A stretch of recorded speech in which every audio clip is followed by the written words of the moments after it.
Donc on s'assoit ici d'abord. Oui. Je m'assois et après je me lève et je mets la main. C'est ça, oui, oui. Et si vous voulez... Non, mais je comprends, je remets.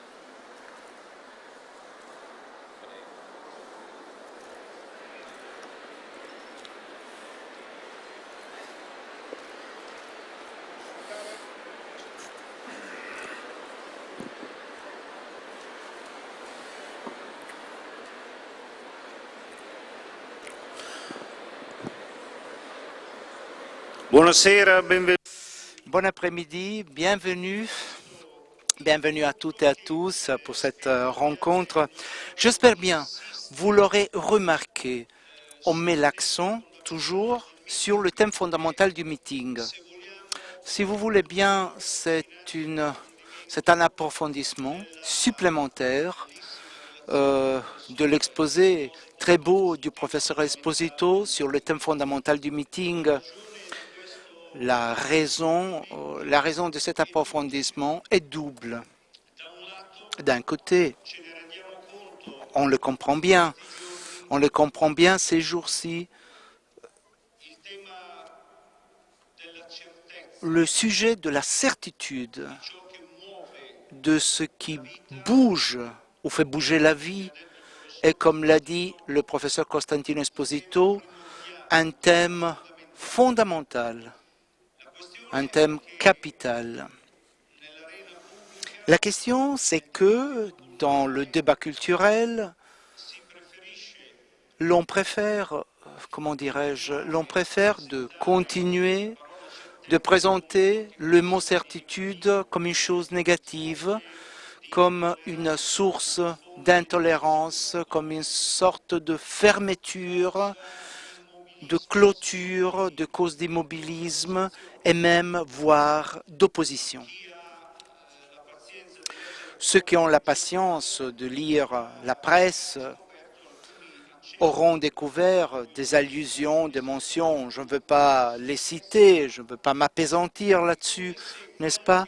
Mais c'est comme si ce que l'on voit ici, c'est-à-dire l'évidence que des hommes certains se rencontrent, et non pas de façon formelle, mais de façon réelle, profonde, eh bien ces hommes se rencontrent, et de cette rencontre se dégage de l'histoire, se dégagent des projets, se dégage une nouvelle perspective. Je les évoque rapidement. Pensez à la rencontre d'il y a 3 jours. D'il y a 3 jours, disais-je, avec des représentants importants du tournant en Égypte. Pensons rencontre avec les orthodoxes et les anglicains. Pensons à la rencontre très émouvante hier entre le professeur Weiler, juif, et le professeur Harbachos. Pensons à l'arrivée de M. Marchione, de M. Elkann du groupe Fiat. Pensons au premier jour, la rencontre avec le président de la République italienne. La question que tout un chacun se pose est là. C'est une exception d'une durée limitée, ou bien ce qui se produit ici ouvre un chemin, ouvre une voie utile pour la vie de tout un chacun, pour la vie de nos personnes chères, pour la vie de nos peuples. Aujourd'hui, nous souhaitons revenir sur ce thème. Et je vous signale l'adjectif qui nous intrigue quand même, qui s'accompagne du substantif certitude. Eh bien, l'adjectif, c'est inévitable. Inévitable, même si ceux qui font des doutes leur profession de vie ou leur travail, même ces personnes ne peuvent pas éviter, pour être incertain, d'être au moins certain de son incertitude. Alors le professeur Costantino parlait de cette expérience primordiale.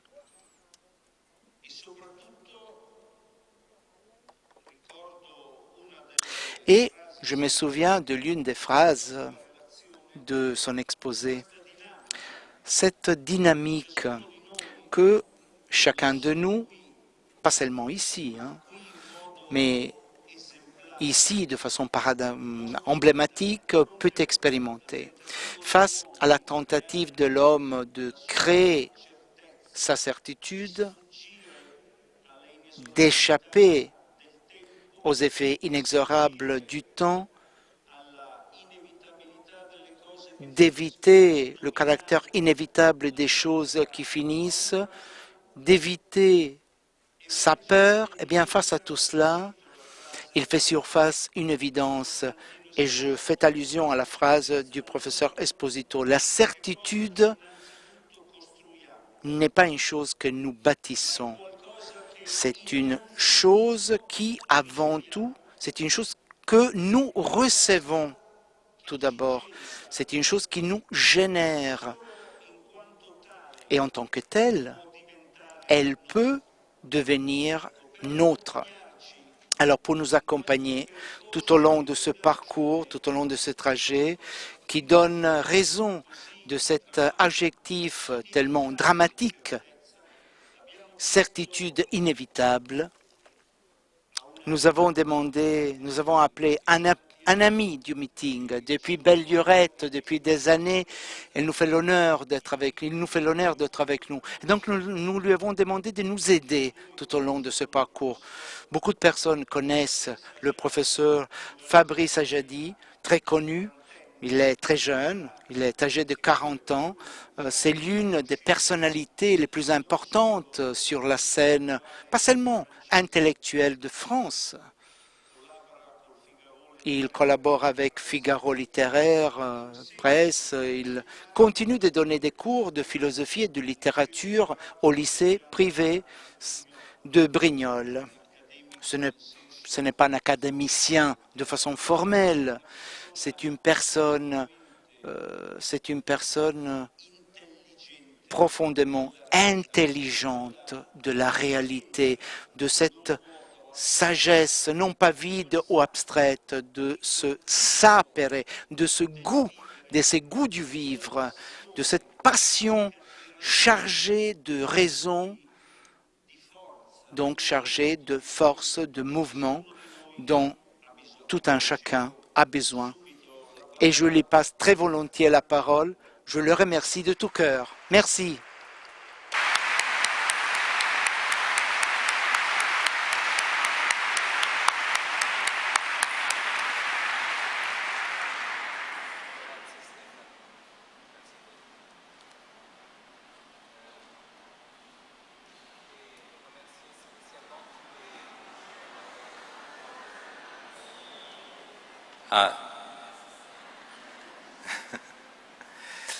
Je voulais remercier spécialement tous les amis du meeting qui m'ont fait l'honneur d'être invité cette année encore. Si j'arrive à dire quelque chose d'intéressant, c'est moins à cause de ma compétence qu'à cause de leur confiance. Et parce que Dieu a vu qu'il m'avait fait une telle confiance qu'il ne pouvait pas tout à fait les abandonner. Je voudrais aussi remercier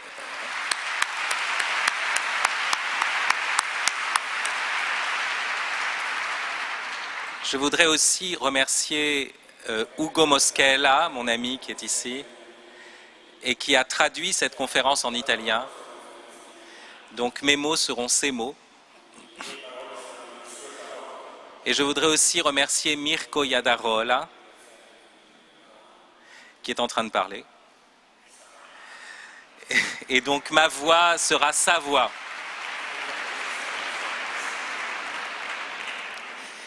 Il y a un mot qui se trouve au cœur du meeting de cette année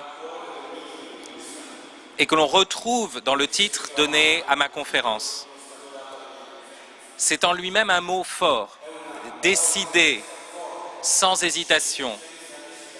Et comme si cela ne suffisait pas, on lui ajoute des qualificatifs qui le rendent encore plus implacable, immense, inévitable. Vous avez compris que je parle du mot certitude. Un mot qui peut faire peur. Un mot qui n'est pas à la mode.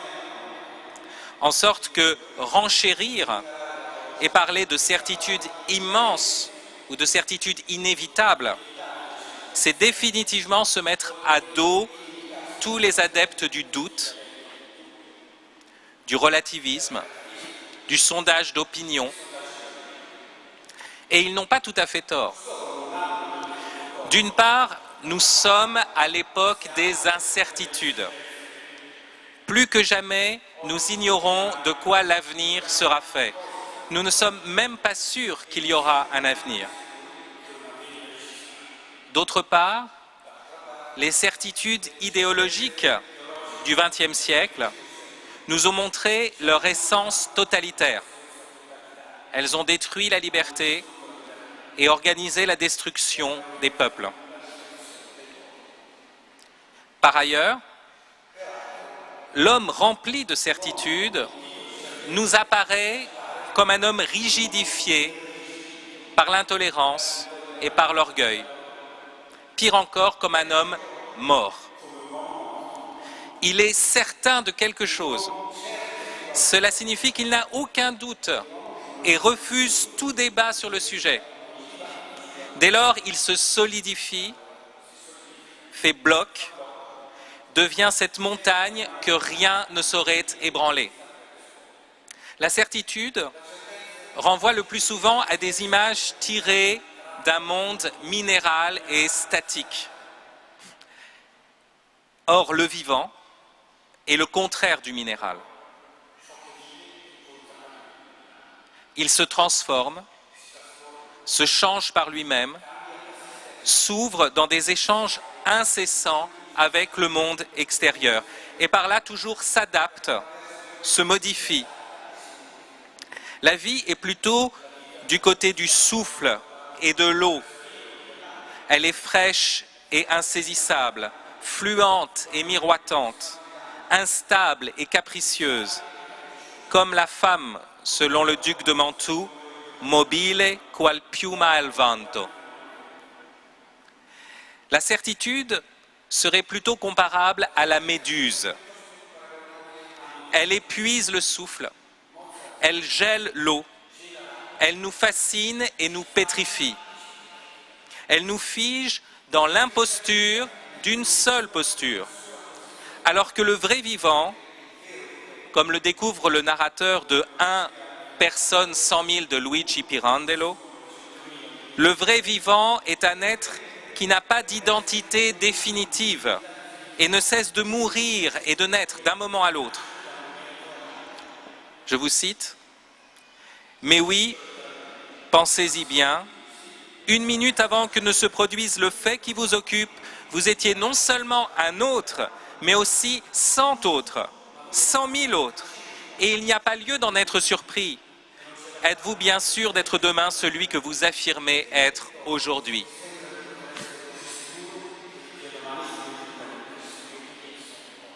Voilà pourquoi la certitude semble 3 fois maudite. Elle est obsolète, puisque nous sommes au temps de l'incertitude. Elle est dangereuse, puisqu'elle engendre le totalitarisme. Elle est mortifère, puisqu'elle change notre cœur de chair en cœur de pierre. En résumé, la certitude est incertaine. Cela est certain. Je répète cette phrase. La certitude est incertaine, cela est certain. Ai-je dit quelque chose d'étrange? Non, j'ai carrément dit quelque chose d'absurde. Cette absurdité s'appelle le scepticisme ou le relativisme. Elle consiste à dire « il n'y a pas de certitude, voilà la certitude ». Ou encore « à chacun ses certitudes, voilà la certitude qui doit valoir pour tous ». On le voit dans un premier sens, la certitude est inévitable. Sans un minimum de certitude, nous ne pourrions pas faire un seul pas.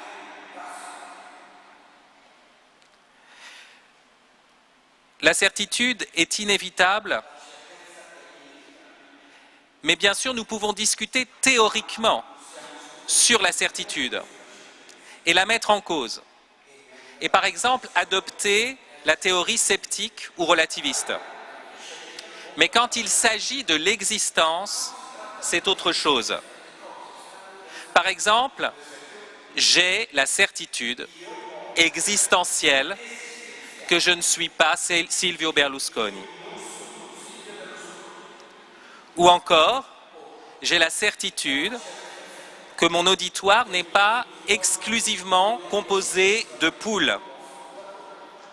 Je ne dis pas exclusivement parce qu'en revanche, je ne suis pas certain qu'il n'y ait aucune poule dans l'assistance, au cas où l'un d'entre vous en aurait fait entrer une clandestinement.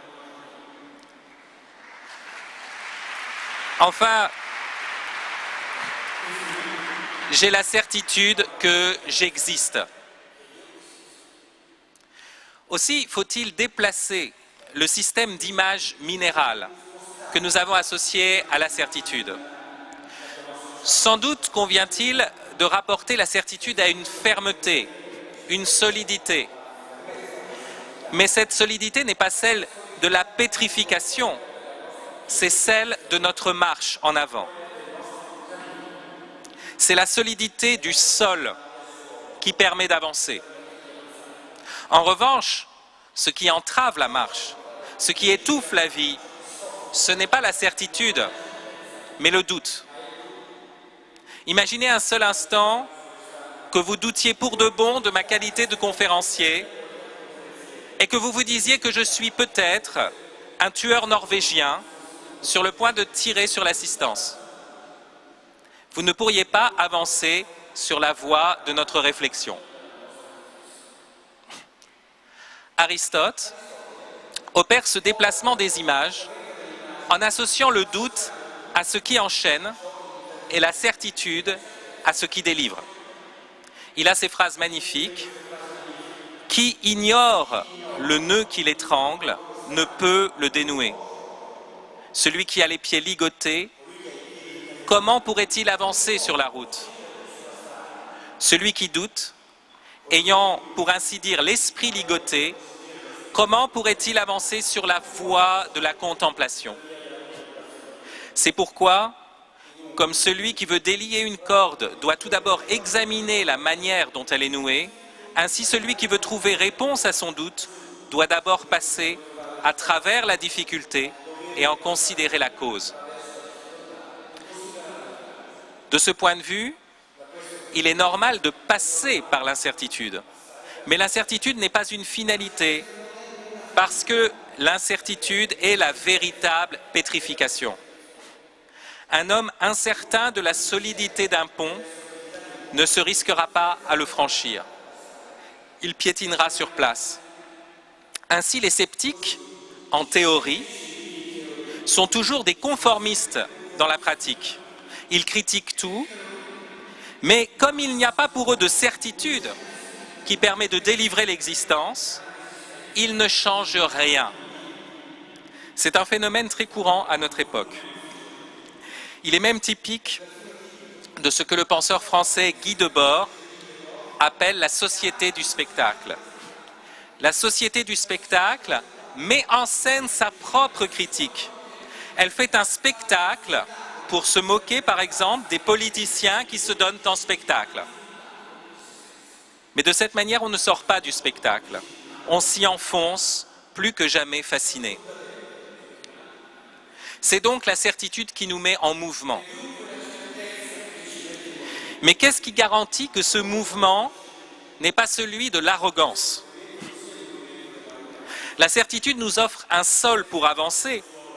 Mais pourquoi ce sol ne serait-il pas celui de la voie bétonnée par laquelle on fait passer ses chars et son artillerie lourde?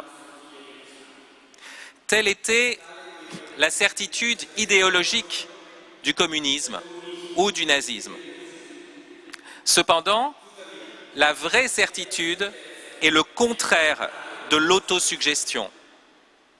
La vraie certitude ne se fonde pas sur un sentiment intérieur, une conviction seulement subjective ou collective. Car dans ce cas, dans la mesure où nos sentiments sont changeants, très changeants, cette certitude deviendrait vite incertaine. Par exemple, un homme voit une très belle femme et lui dit « Je t'aimerai toujours ». À cet instant, il en a la conviction intime. Il pense que c'est du solide. Mais, pardonnez-moi le concret de mon propos, c'est une solidité qui se trouve en dessous de sa ceinture et qui finira par se ramollir.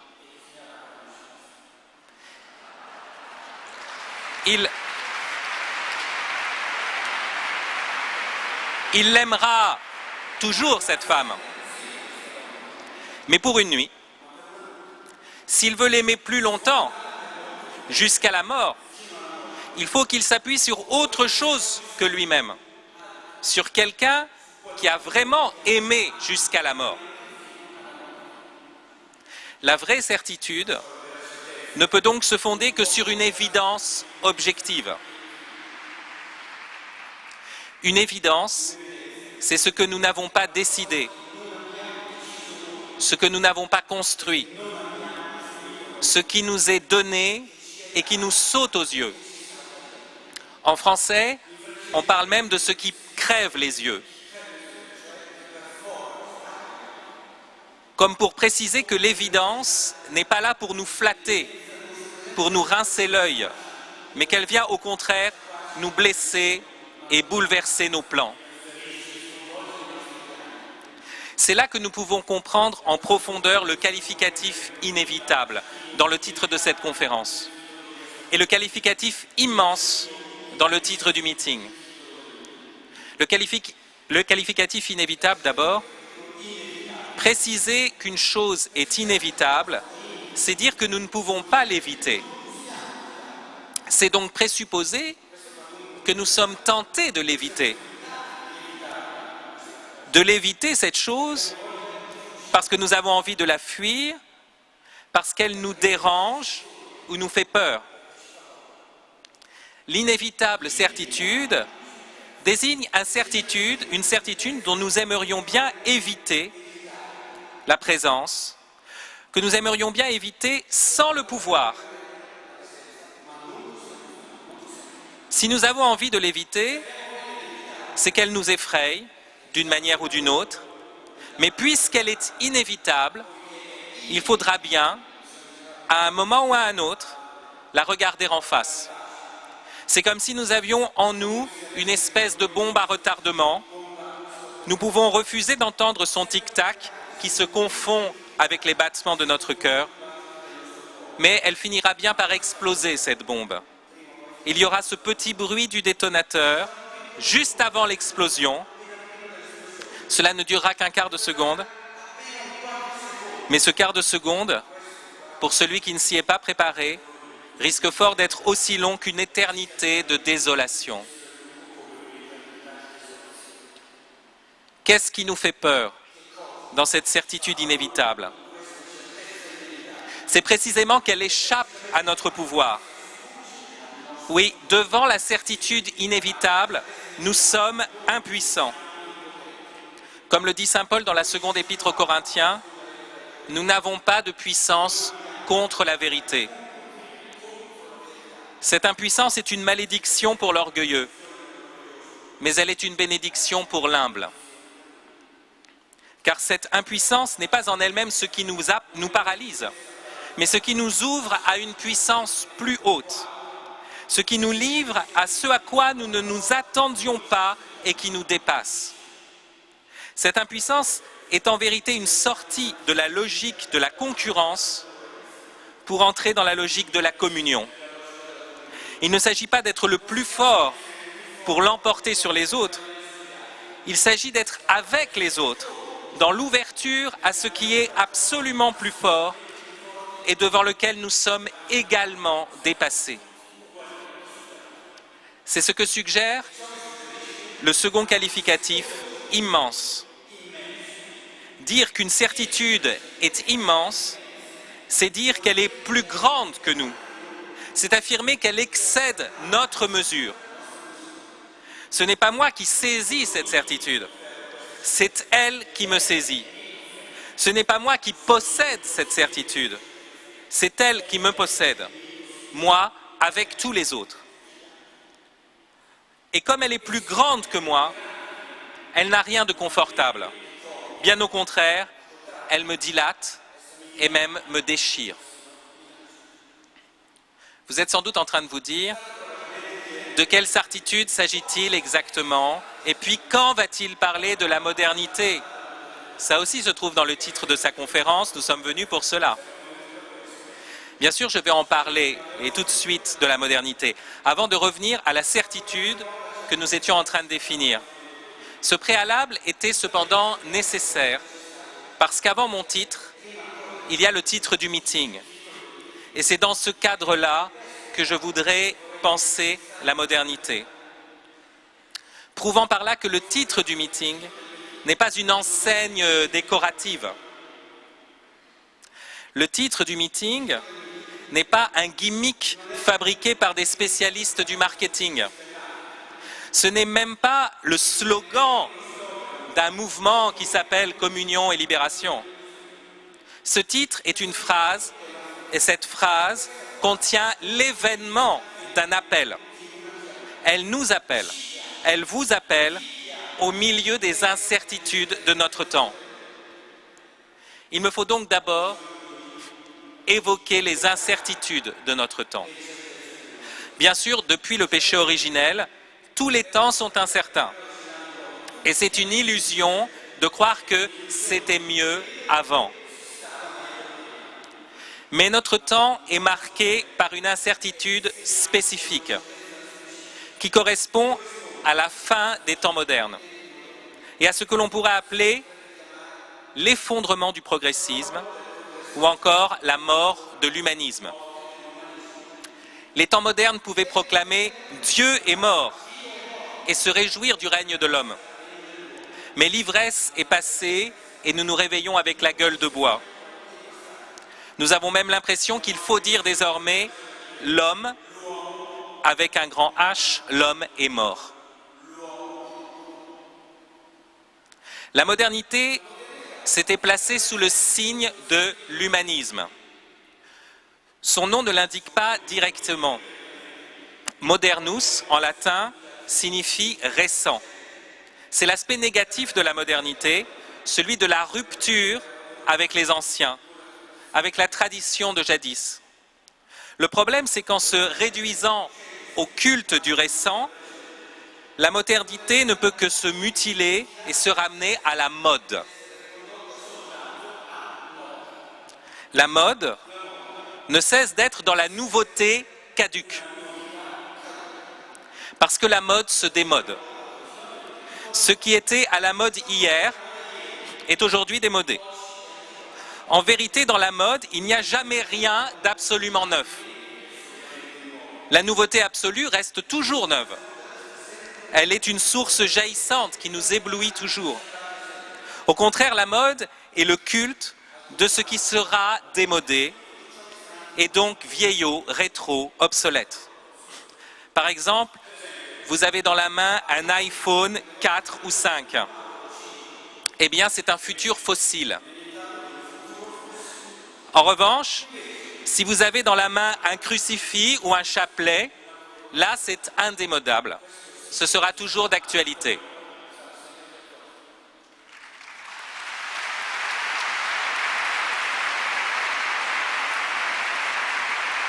Mais la modernité n'est pas que rupture avec le passé.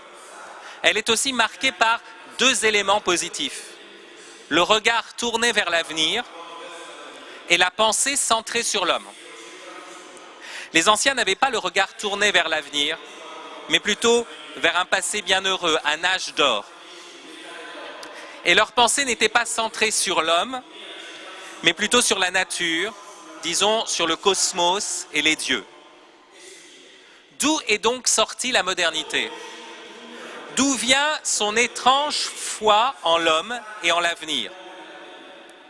La modernité est sortie de la chrétienté, sans aucun doute. Si antichrétienne qu'ait pu être la modernité, elle a une origine profondément chrétienne. Elle a même consisté à reprendre des idées chrétiennes pour les retourner contre le christianisme.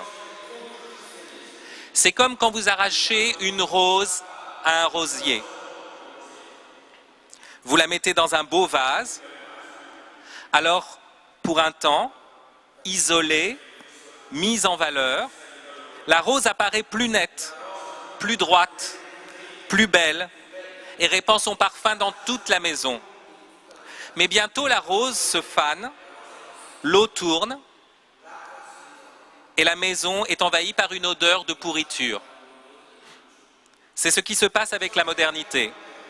Elle isole certaines données de la foi chrétienne et elle les sépare de Dieu. L'histoire, le salut, la liberté, la communion, tout cela est par exemple repris par le communisme. Mais ce sont désormais des valeurs horizontales que l'homme pourrait réaliser par son travail. Cela nous émerveille un temps, puis cela finit par puer.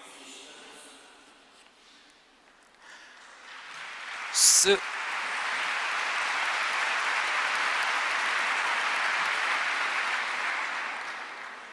transfert de la chrétienté à la modernité, on le perçoit très clairement chez un personnage de Pasternak, l'oncle Kolya, au début du Docteur Zhivago. Je choisis cet auteur parce qu'il y a une exposition sur lui cette année au meeting. L'oncle Kolya est un écrivain dont l'œuvre se situe à la charnière de deux époques. Cette œuvre se déclare encore chrétienne et elle est déjà du côté de la révolution bolchevique. Je vous en cite un long passage qui est très caractéristique. On peut être athée, on peut ignorer si Dieu existe et à quoi il sert, et savoir pourtant que l'homme vit non pas dans la nature, mais dans l'histoire. Et que l'histoire, comme on la comprend aujourd'hui, a été instituée par le Christ, et que c'est l'Évangile qui en est le fondement. Et qu'est-ce que l'histoire ? C'est la mise en chantier de travaux destinés à élucider progressivement le mystère de la mort et à la vaincre un jour. C'est pour cela que l'on découvre l'infini mathématique et les ondes électromagnétiques. C'est pour cela qu'on écrit des symphonies. Pour avancer dans cette direction, on ne peut se passer d'un certain élan. Ces découvertes exigent un équipement spirituel. Les données en sont contenues dans l'Évangile. Les voici, c'est premièrement l'amour du prochain, cette forme évoluée de l'énergie vitale qui remplit le cœur de l'homme, qui exige une issue et une dépense. Et ce sont ensuite les éléments constitutifs de l'homme moderne, ces éléments sans lesquels on ne le conçoit pas, à savoir l'idée de la personne libre et l'idée de la vie comme sacrifice. L'histoire, en ce sens, les anciens l'ignoraient. Ce passage est des plus significatifs. Il reprend les notions judéo-chrétiennes d'histoire, d'amour du prochain, de liberté de la personne, du sacrifice comme accomplissement, mais c'est pour les couper de leur source surnaturelle. L'amour du prochain, par exemple, n'est plus fondé sur sa vocation à la vie éternelle. Elle n'est plus qu'une forme évoluée de l'énergie vitale. Le sacrifice n'est plus l'offrande et la communion de Dieu, mais le fait de se dévouer et de mourir pour les autres, pour les générations futures, l'immortalité étant d'être présent dans les autres grâce à des actions belles et donc mémorables. Ce qui suppose bien sûr qu'il y aura des autres sur la terre pour se souvenir de nous. La modernité, dans sa générosité même, est donc fondée sur la croyance au progrès. Elle promeut une certitude à notre mesure, une certitude en notre pouvoir, parce que c'est précisément la certitude que l'homme a le pouvoir d'établir par ses propres forces un règne de justice et de paix, et non plus par la grâce divine, mais par la science et les arts, de vaincre la mort. Mais cette certitude idéologique s'est effondrée. Loin de vaincre la mort, comme le rêvait naïvement l'oncle Kolia, on l'a multiplié. Loin d'élucider son mystère, on l'a épaissi jusqu'aux plus opaques ténèbres. 3 noms propres suffisent à le prouver: Colima, Auschwitz, Hiroshima. Notre génération ne croit plus aux utopies politiques ou esthétiques, car elles portent le bilan de leurs exterminations. En outre, notre génération a sous les yeux la possibilité concrète de la disparition totale du genre humain, de l'espèce humaine. Ainsi, l'essayiste et romancier Arthur Koestler osait écrire en 1979 : « Si l'on me demandait quelle est la date la plus importante de l'histoire et de la préhistoire du genre humain, je répondrais sans hésitation 6 août 1945. Depuis le jour où la première bombe atomique a éclipsé le soleil au-dessus d'Hiroshima, c'est l'humanité, globalement, qui doit vivre dans la perspective de sa disparition en tant qu'espèce. »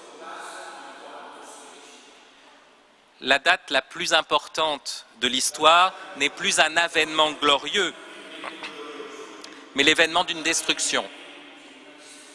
Si bien que l'humanité ne vit plus dans la perspective de son progrès, mais dans la perspective de sa disparition. Telle est l'incertitude postmoderne qui a succédé à la certitude moderne. Telle est cette incertitude qui est aussi une certitude inévitable et effrayante. Non seulement l'individu, non seulement les civilisations, mais l'espèce humaine tout entière est mortelle. Si l'angoisse devant la mort individuelle provoque la fuite dans le divertissement, vers quel divertissement monstrueux va nous jeter l'angoisse devant la mort collective? Les jeunes les plus lucides le savent bien. Nous avons beau leur parler travail, métier d'avenir, réussite sociale, cela ne leur dit plus rien. Nos beaux projets bourgeois n'ont plus aucun sens à leurs yeux. Il leur faut du succès facile, de l'argent facile, de l'extase facile et bingo pour le bunga bunga. Parce qu'ils sentent que nous n'avons plus le temps. Le temps long, cette durée dans quoi s'inscrivent la politique et la culture, n'a plus aucune garantie. Autrefois, nous pouvions agir pour la modernité, pour la postérité. Un artiste pouvait peaufiner son œuvre dans l'incompréhension générale en croyant qu'il serait compris par le siècle futur. Un chef pouvait se sacrifier, comme le voulait l'oncle Kolia, en vue de l'établissement d'un monde meilleur. Mais nous ne sommes même plus certains qu'il y aura un monde. Le temps des héros nous paraît révolu. Parce que l'héroïsme suppose la mémoire de la postérité. Thétis, la mère d'Achille, laissait à son fils le choix entre une vie courte, violente, mais glorieuse, et une vie longue, paisible, mais obscure. Or, l'alternative de Thétis n'est plus possible. Nous n'avons plus assez d'avenir assuré. Nous n'avons plus assez de mémoire longue pour la gloire terrestre des héros. Tout au plus, nous sommes aptes à la gloriole des stars, laquelle ne résiste pas au zapping ou à la saison 3.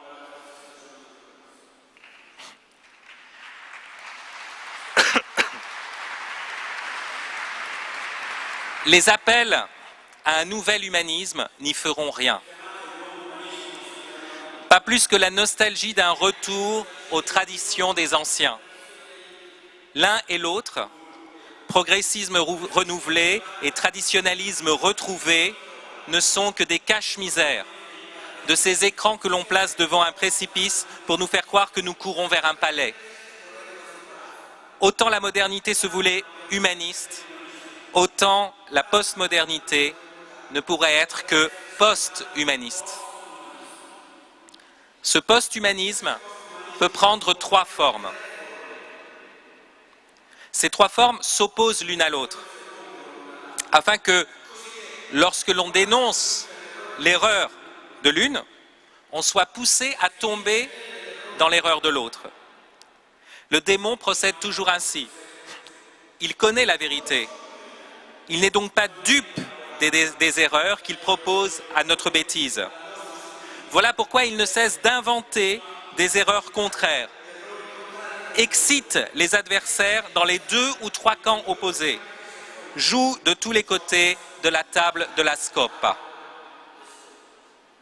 Autrefois, c'était le communisme et le capitalisme qui s'affrontaient et se confortaient en se dénonçant l'un l'autre. Aujourd'hui, ce sont 3 autres choses que l'on pourrait appeler le technicisme, l'écologisme et le fondamentalisme. Il y a en effet 3 manières d'abandonner l'homme.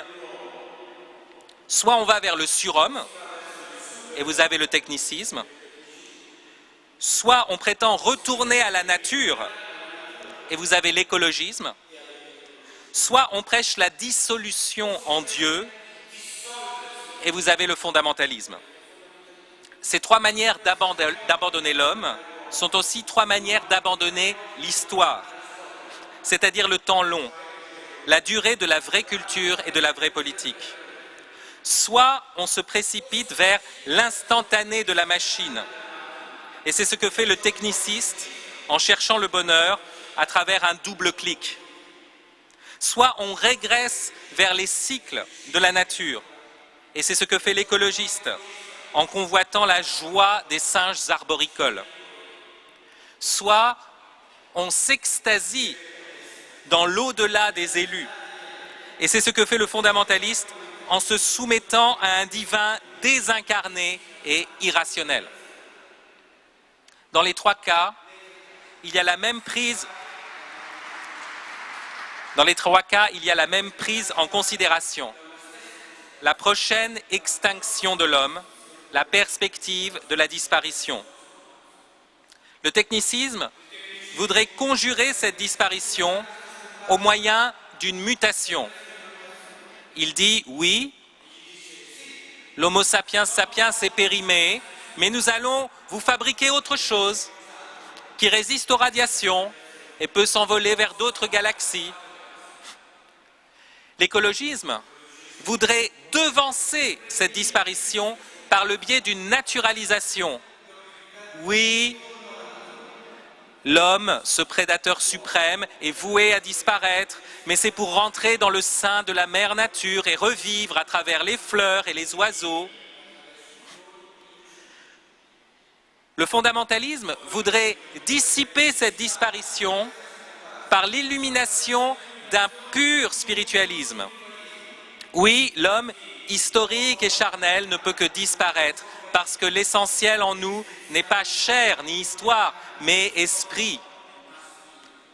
Bien sûr, ces slogans sont susceptibles de nombreuses variations. Et il y a un abîme, par exemple, entre un fondamentalisme mou, de type bouddhiste, et un fondamentalisme dur, de type musulman. On pourrait ajouter entre le dur et le mou, le fondamentalisme évangélique. L'important est que dans les 3 cas, on se désengage de l'humain et de l'historique dans leur inventivité culturelle et politique.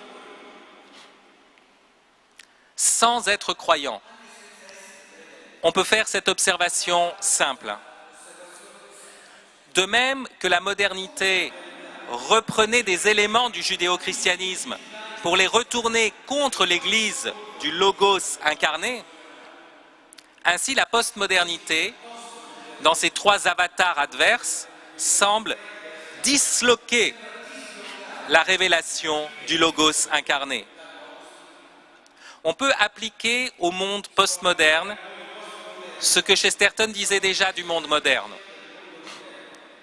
Le monde postmoderne est rempli de vertus chrétiennes devenues folles.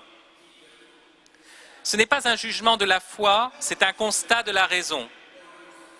Le christianisme, en prêchant le Logos incarné, prêche l'accord de la raison et de la foi, de la nature et du surnaturel, de la chair et de l'esprit.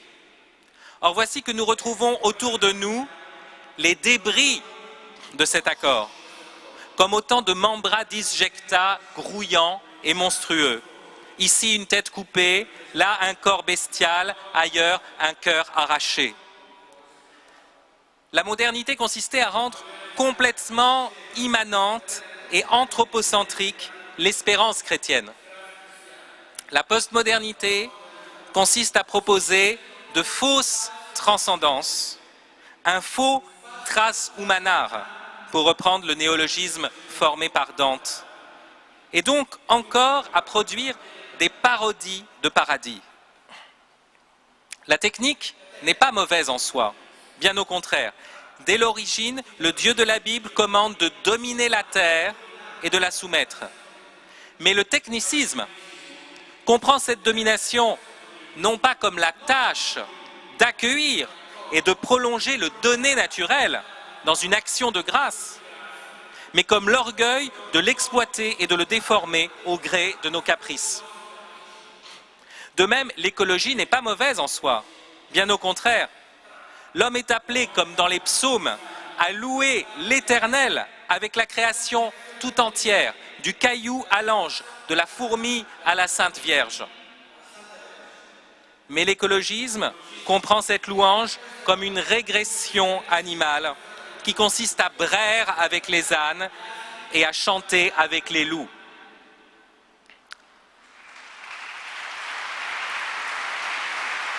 Enfin, la religion n'est pas mauvaise en soi, bien sûr. Mais le fondamentalisme, au lieu d'y voir l'épanouissement radical de tout ce qui est humain, au lieu de reconnaître que la grâce ne détruit pas la nature humaine, fait de Dieu une idole écrasante et surtout déresponsabilisante. Ainsi, le technicisme sépare le logos du divin et le retourne contre la chair telle qu'elle nous est donnée. L'écologisme sépare notre chair du logos et réduit le divin à une nature matérielle et impersonnelle. Le fondamentalisme sépare le divin du logos et de la chair, en sorte que l'un et l'autre doivent s'y soumettre servilement, au lieu d'être exaltés filialement. Je le répète, face à cette dislocation postmoderne, n'importe quel homme sensé est obligé de reconnaître l'admirable équilibre de la révélation de Dieu dans le Logos incarné.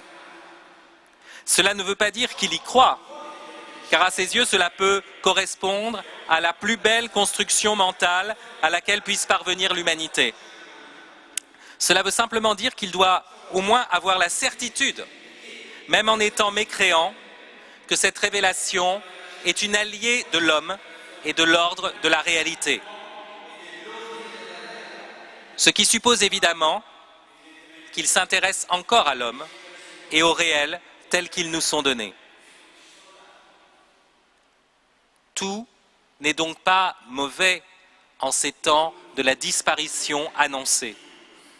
L'heure est tragique sans doute, mais la tragédie réveille notre plus haute dignité, celle d'une déchirure verticale qui interpelle le ciel, et celle d'une charité surnaturelle qui est plus forte que la mort. Je pense aux toutes dernières répliques de l'Électre de Jean Giraudoux.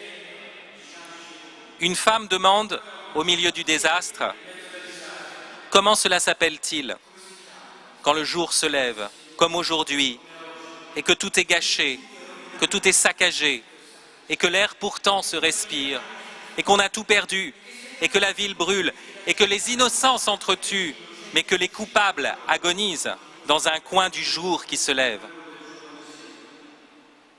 Et un mendiant répond à la femme, « Cela a un très beau nom, femme Narcisse. Cela s'appelle l'aurore. »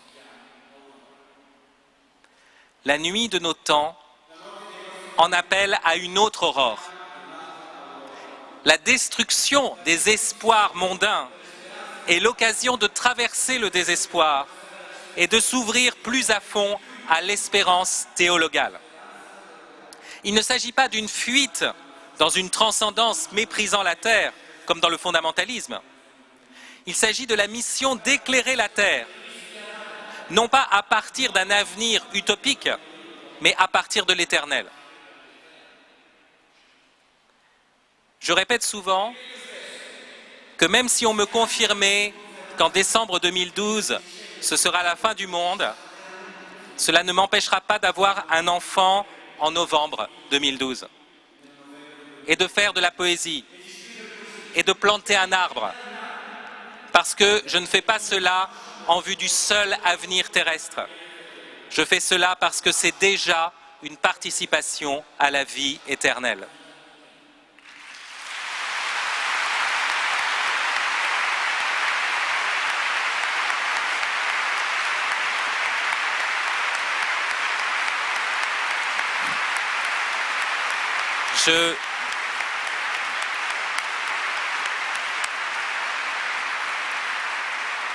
Je songe aussi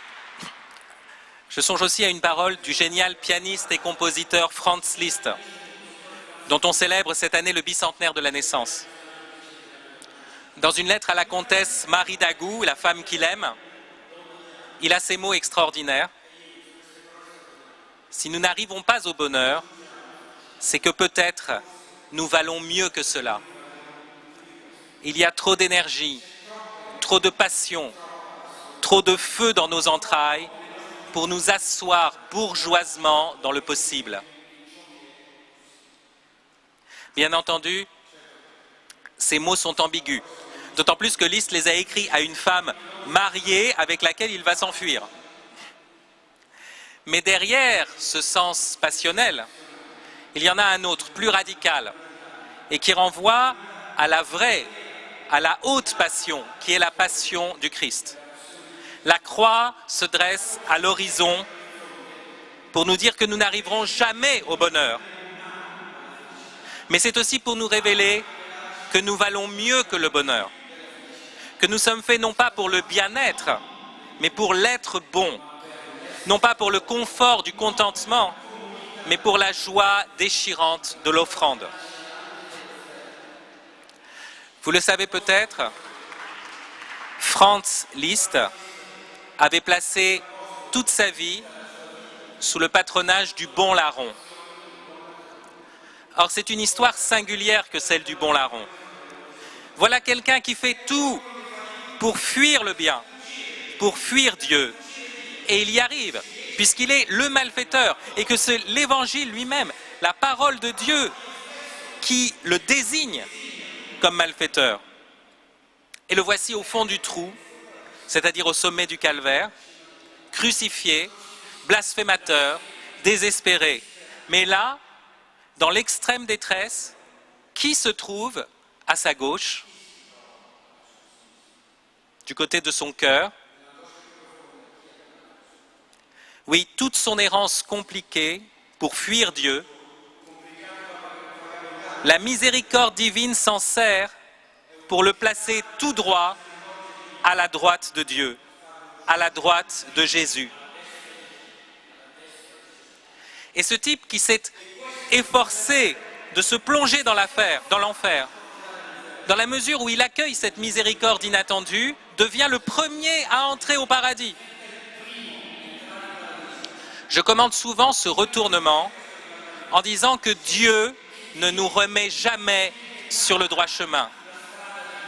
Non, il ne nous remet pas dans le droit chemin, car il se sert de nos détours, de nos errances, de nos évitements, pour inventer un chemin nouveau, le chemin unique de chacun, propre à chacun. La rédemption ne consiste pas en un retour à la situation antérieure, vers un quelconque paradis terrestre, avant la mort et le péché. Elle exige la traversée du péché et de la mort vers une joie plus haute. Comme le dit saint Paul aux Romains, là où le péché a abondé, la grâce a surabondé.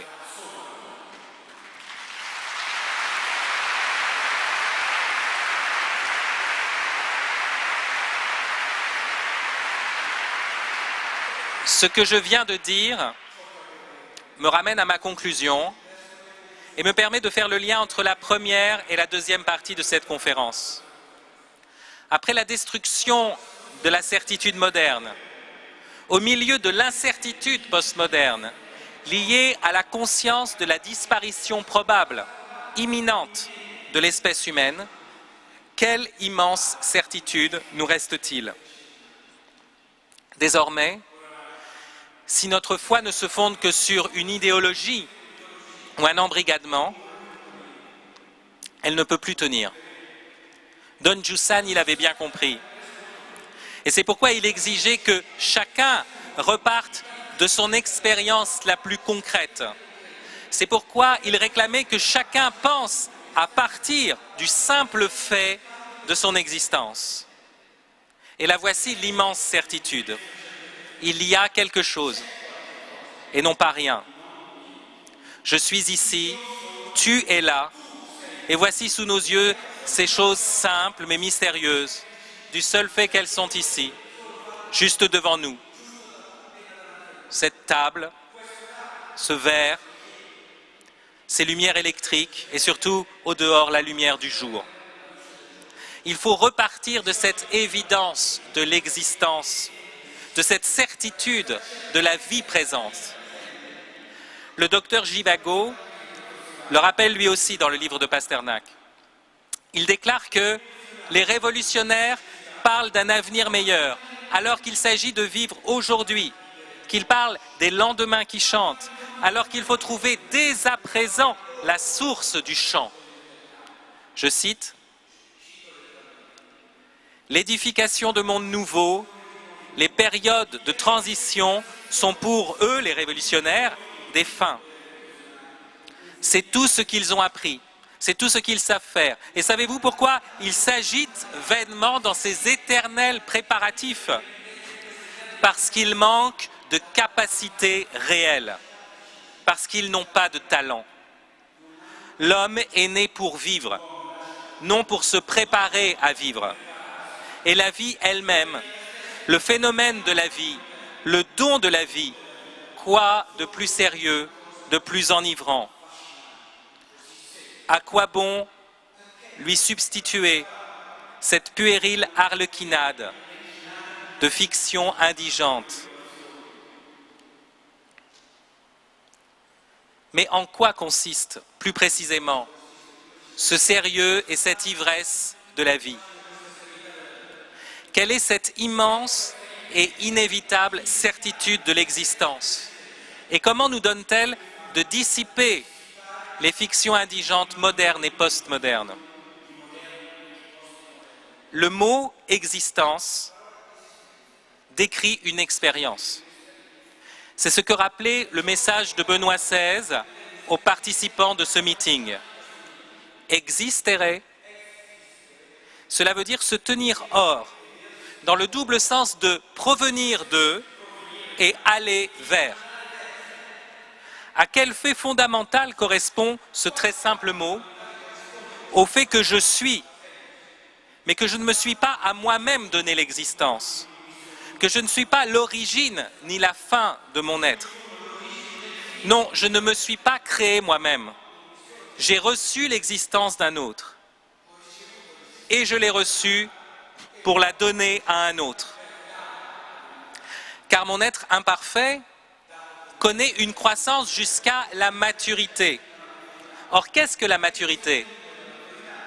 Certains croient que l'on a atteint la maturité parce qu'on a 18 ans, ou alors parce que l'on est désormais autonome financièrement, ou encore parce qu'on est devenu responsable, c'est-à-dire que l'on dispose d'une bonne retraite ou d'un livret de caisse d'épargne. Cependant, celui qui dirait que l'on a atteint la maturité parce que l'on peut coucher avec des filles serait plus proche de la vérité. Aristote observe que le terme de la croissance d'un être vivant coïncide avec le commencement de sa capacité à engendrer. La maturité correspond donc à l'aptitude à donner la vie. Voilà donc la certitude qui s'impose et que nous n'avons pas choisie. Notre existence est reçue et doit s'accomplir en se donnant. Mais de qui? De quoi est-elle reçue? Quelle est mon origine au-delà de mes parents? Est-ce que je sors du hasard et de la matière? Est-ce qu'en agitant des atomes au hasard pendant plusieurs millions d'années, je parviendrai à produire une caméra électronique, et même plus complexe qu'une caméra électronique, un œil humain? Mais le hasard ne cesse de défaire ce qu'il fait. Et un esprit ne peut pas sortir de la matière, sauf si l'on croit que la matière elle-même est intelligente et plus intelligente que nos ingénieurs. Cependant, en même temps que je comprends que mon origine ne peut pas être seulement dans la matière, mais aussi dans un esprit plus grand que le mien, et donc meilleur que le mien, je n'arrive plus à comprendre ma fin. En effet, pourquoi ce don de la vie si c'est pour mourir? Si je n'étais que matière, ma dissolution serait normale. Et c'est cela que cherchent à prouver les matérialistes. Ils essaient de se persuader que la mort n'est pas un scandale. Ils disent, ce visage de la fille que tu aimais se décompose. Il est mangé par les vers. Il est réduit en cendres. Et c'est normal, parce que ce visage n'était qu'un accident, un hasard de la matière. La seule vérité durable n'est que dans la décomposition et la résorption de toutes choses en particules élémentaires. On se console comme on peut. Car il est évident que ces matérialistes cherchent à se consoler par eux-mêmes. Il est évident qu'ils cherchent à ignorer le scandale de la mort, à occulter le tragique de la vie. Leur position est opposée à celle des spiritualistes, mais elle veut aboutir au même résultat. Les spiritualistes disent en effet, la mort n'est rien, parce que nous sommes des esprits emprisonnés dans des corps, et la séparation de notre âme avec le corps est une délivrance. Mais non, spiritualistes et matérialistes se voilent la face, car la séparation de l'âme et du corps est un atroce arrachement. Elle a quelque chose de tragique. Et je ne parle pas que de la mort matérielle, je parle aussi de la mort spirituelle, de ce suicide spirituel qu'est le péché et qui arrache notre âme à ses propres racines. Qu'est-ce qui se passe donc? Au moment où je m'aperçois que l'existence est un don, je m'aperçois aussi qu'elle est un drame. J'éclaire le fait de mon existence en pensant qu'elle provient d'un créateur généreux. Mais cet éclairage produit de lui-même une autre obscurité. Comment ce créateur généreux permet-il le mal? Pourquoi y a-t-il l'injustice, la souffrance et la mort? Pourquoi me laisse-t-il dans une telle obscurité? Nous pourrions dire les choses autrement. La maturité, avons-nous constaté, c'est de pouvoir donner la vie. La maturité corporelle correspond donc à l'achèvement de la puberté. Mais nous ne sommes pas que des êtres corporels. Nous sommes indissociablement des êtres spirituels, des êtres doués de raison. L'homme ne donne pas la vie comme un simple animal, par instinct. Lucidement, il exige des raisons pour donner la vie. Or, ce qui est magnifique dans notre époque, c'est qu'elle ne permet plus les demi-raisons. Au temps moderne, à l'époque du progressisme, On pouvait avoir des politiques natalistes. On faisait des enfants pour le soutien du Reich, pour la cause du parti, pour se perpétuer dans la mémoire des hommes. En nos temps postmodernes, en cette ère de catastrophisme généralisé, toutes ces politiques natalistes volent en éclats. Toutes les raisons temporelles de donner la vie ne semblent plus tenir devant l'annonce d'une mort sans trace, d'une extinction collective, et donc sans sépulture, sans stèle, sans prière pour les morts. Va-t-on faire des enfants pour alimenter un charnier voué à l'oubli? À quoi bon les douleurs de l'accouchement si c'est au final pour fournir quelques poignées de cendres? À quoi bon même mes paroles si c'est pour le triomphe d'un silence sidéral, pour la victoire de l'insignifiance, pour le règne du trou noir?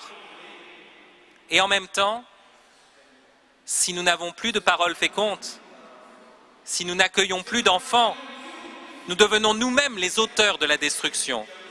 Et nous participons à ce que certains démographes appellent déjà le suicide de l'Europe. Vous voyez le terrible mystère. Je suis fait pour donner la vie physique aussi bien que la vie morale. Mais je ne perçois plus clairement les raisons de donner la vie. C'est comme s'il y avait une blessure au fond de mon être. Mon être m'est donné pour que je puisse donner l'être à mon tour. Or, la raison du don ne m'est pas donnée immédiatement.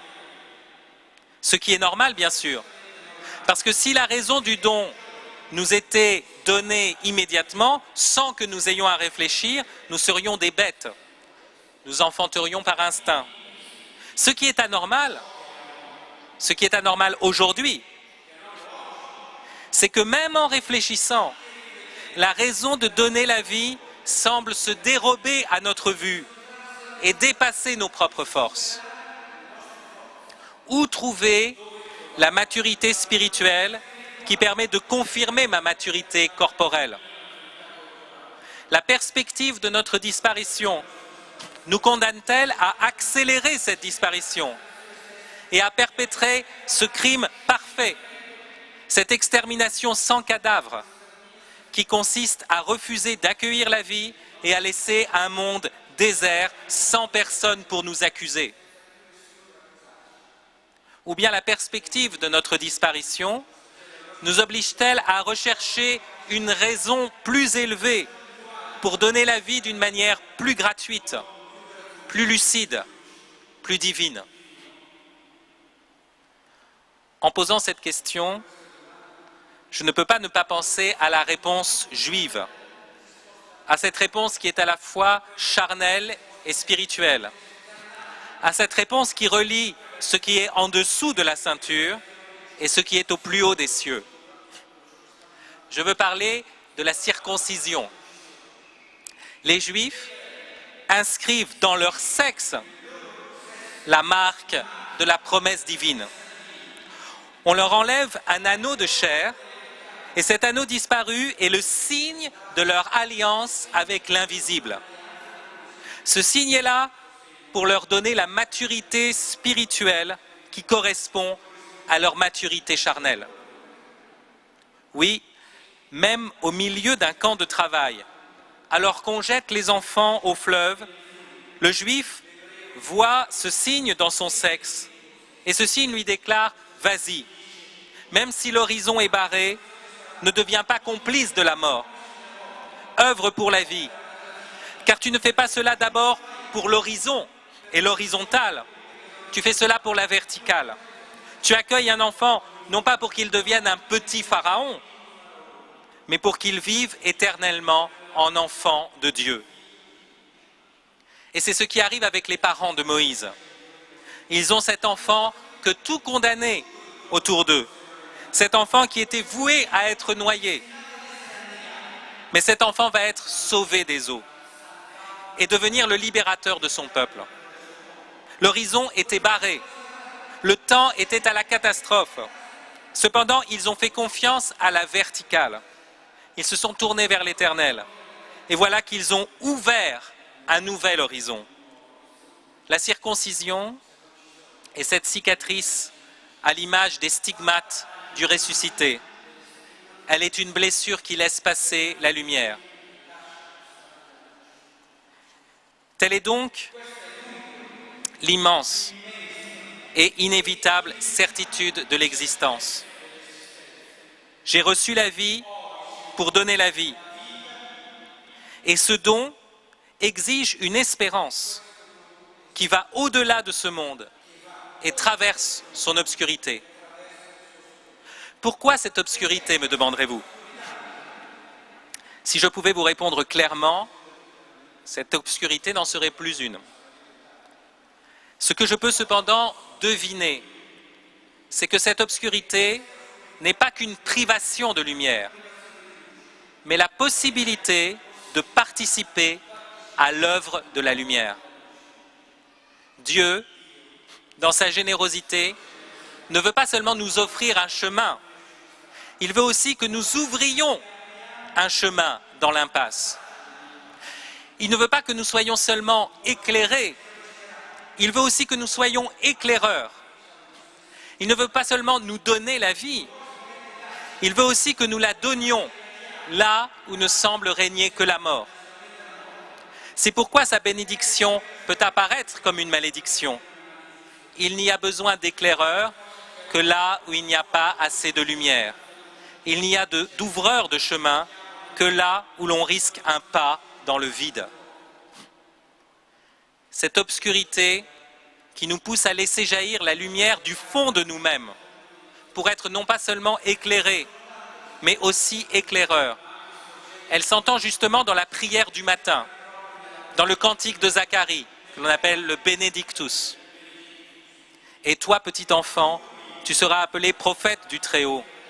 Tu marcheras devant, à la face du Seigneur, et tu prépareras ses chemins pour donner à son peuple la connaissance du salut par la rémission de ses péchés, grâce aux entrailles de miséricorde de Dieu, quand nous visite l'astre d'en haut pour illuminer ceux qui habitent les ténèbres et l'ombre de la mort.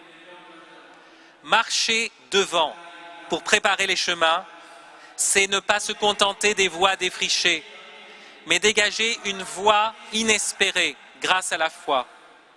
Je ne parle pas ici d'un goût particulier pour les nouveautés, je parle de la structure même de l'existence, de sa structure trinitaire, pourrait-on dire.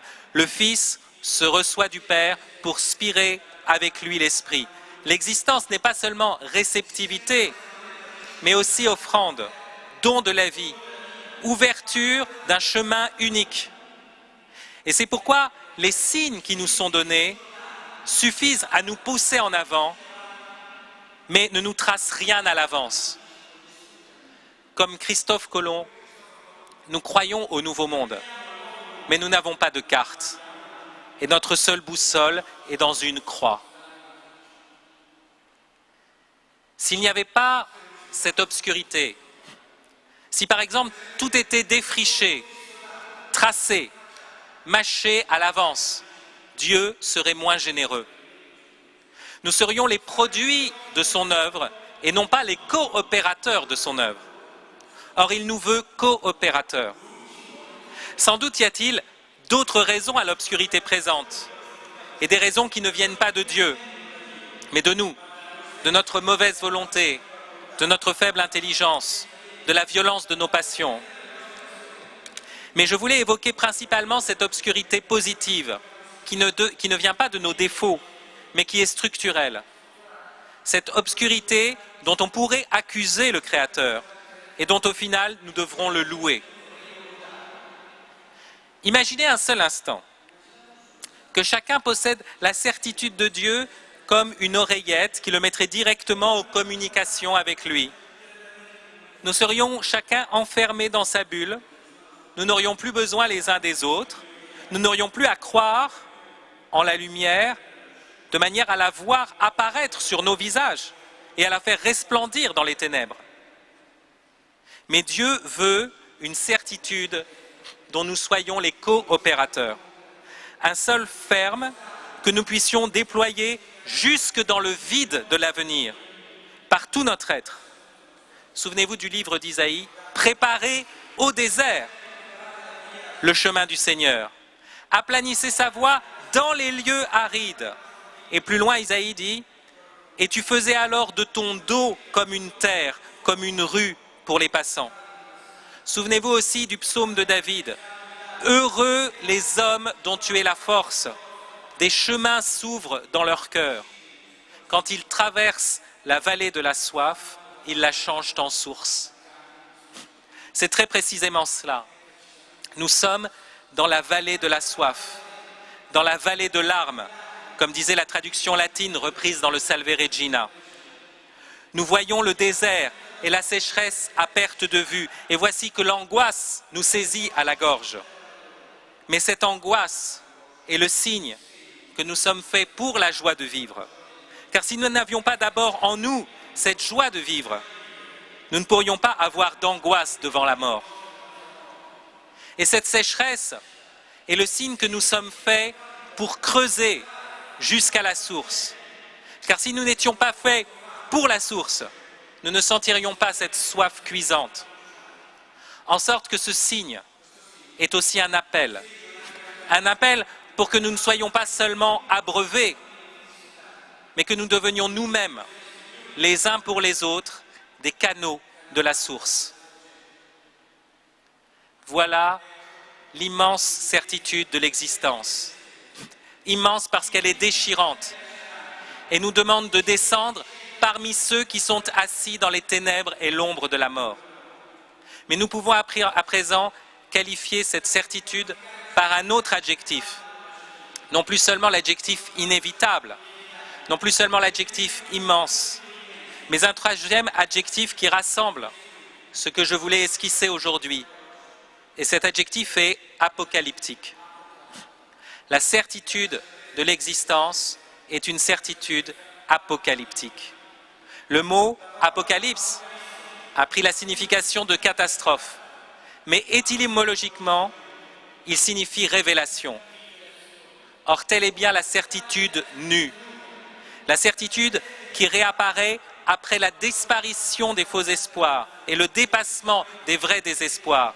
La certitude qui se découvre une fois que notre vie est débarrassée des oripeaux de toutes les fictions indigentes, dépouillée des certitudes idéologiques de la modernité comme des incertitudes mortelles de la postmodernité. Il ne nous reste que cela. Et cela est bien plus grand que nos beaux rêves saccagés. Une immense et inévitable certitude d'apocalypse, c'est-à-dire la nécessité d'une espérance qui traverse la nuit obscure, l'exigence d'une vie à se donner plus fortement que la mort, la nouveauté d'une existence féconde qui ouvre des chemins dans l'impasse, qui manifeste la gloire à travers la croix, qui porte une révélation au cœur de la catastrophe. Merci à tous.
Nous devrions trouver du temps et la possibilité pour récupérer toute l'intensité, la richesse de ce qu'on vient d'écouter. Mais je me permets de remercier énormément Fabrice Ajadi du parcours qui nous a brossé, un parcours exigeant. Le mot certitude acquiert de l'importance, de la substance présente. Nous sortons de cette salle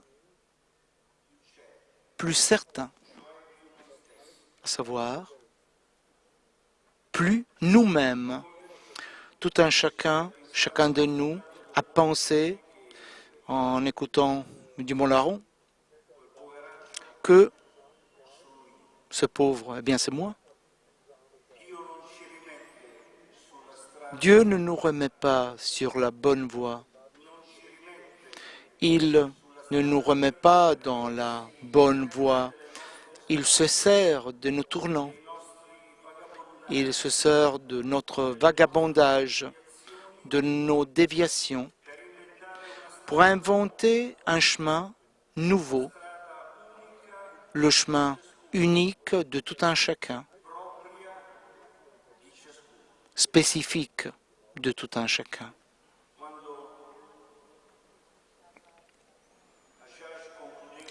Lorsque Fabrice a conclu son exposé,